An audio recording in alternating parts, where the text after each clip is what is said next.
नमस्कार, स्वागत आहे तुमचं माझ्या यूट्यूब चॅनेलमध्ये। बादशाह अकबराचा दरबार भरला होता। तेवढ्यात द्वारपालाने येऊन सांगितले की बाहेर 2 राजपूत युवक आले आहेत। ते राजाला काही सांगू इच्छितात। अकबराने त्यांना दरबारात हजर करण्याची आज्ञा केली। ते दोन्ही युवक अगदी सुदृढ, पिळदार, शरीर यष्टीचे होते। त्यांच्या हातात ढाल व तलवार होती। अकबराने त्यांना बोलण्याची परवानगी दिली। ते म्हणाले, आम्ही राजपूत आहोत। आमची तुम्हाला विनंती आहे की आम्हाला तुमच्या सैन्यात स्थान द्यावे। शौर्य व साहस दाखविता येईल अशी जबाबदारी सोपवावी।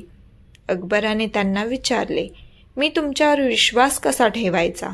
तुम्ही शूरवीर आहात याचे काही प्रमाण आम्हाला द्याल काय? दोघेही म्हणाले, पुरावा? प्रमाण म्हणजे आम्हाला माहीतच नाही। आम्ही केवळ काम करणे एवढेच जाणतो। हे ऐकल्यावर बादशहाचा रागाचा पारा चढला। संतापाने तो म्हणाला, तर मग तुम्ही शूर नाही आहात। मुळी आपण मोठे वीर असल्याचा आव आणत आहात, पण खरे शूर नाहीत। शूर असल्याच्या बाता मारणाऱ्यांसाठी हा दरबार नाही।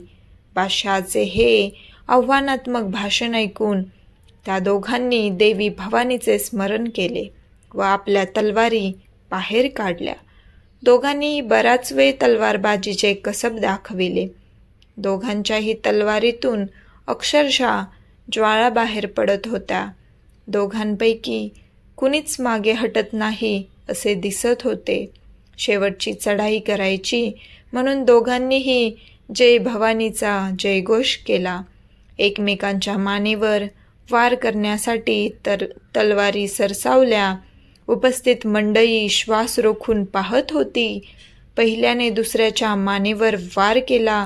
तो पडण्याच्या बेतात असताना त्यानेही तसेच प्रत्युत्तर त्याला दिले। बादशाह जागेवरून उठून धावला।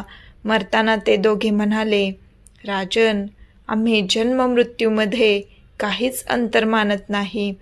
तुम्ही पुरावा मागितला, वीरांकडे शौर्याचा कसला पुरावा मागता? आम्ही तर संधी मिळताच तलवारीच्या टोकाला मरण बांधून जगत असतो। अकबराला त्याच्या कृतीचा पश्चाताप झाला। त्याने त्या दोघांच्या कलेवराला कुर्निसात केला। तात्पर्य: शूरवीर कर्माने नंतर आधी वाणी, विचार व आचरणातून ओळखले जातात। माझी कथा आवडली असेल तर लाईक करा, कमेंट करा आणि शेअर करा। चॅनलला सबस्क्राईब करायला विसरू नका। धन्यवाद।